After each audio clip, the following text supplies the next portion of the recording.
আমি আমার বক্তব্যে বলেছিলাম বাংলাদেশ জাতীয়তাবাদী দল সকল সময় দেশের স্বার্থে দেশের মানুষের স্বার্থে যে কোনো আলোচনা যে কারোর সাথে করতে প্রস্তুত রয়েছে।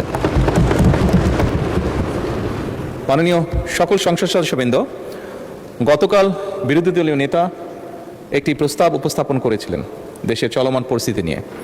আমরা সকলেই আলোচনা করে একমত হয়েছিলাম বা একটি বিষয়ে আমরা সকলেই উপনীত হয়েছিলাম মাননীয় স্পিকার, যে এটি একটি বৈশ্বিক প্রবলেম, সারা বিশ্বেই এই সমস্যার পাপ ছড়িয়ে পড়েছে।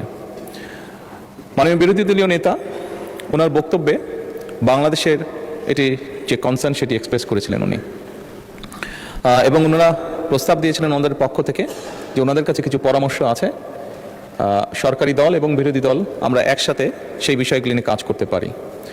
মাননীয় স্পিকার, আমি আমার বক্তব্যে বলেছিলাম বাংলাদেশ জাতীয়তাবাদী দল সকল সময় দেশের স্বার্থে দেশের মানুষের স্বার্থে যে কোনো আলোচনা যে কারোর সাথে করতে প্রস্তুত রয়েছে।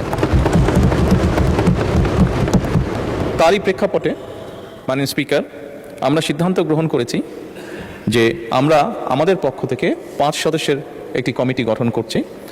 আমি আপনার মাধ্যমে বিরোধী দলীয় নেতা এবং বিরোধী দলকে অনুরোধ করব ওনারাও যদি 5 জনের নাম দেন তাহলে এই 10 জন ব্যক্তি বসে এই বিষয়গুলোর উপর আলোচনা করতে পারে। কোনো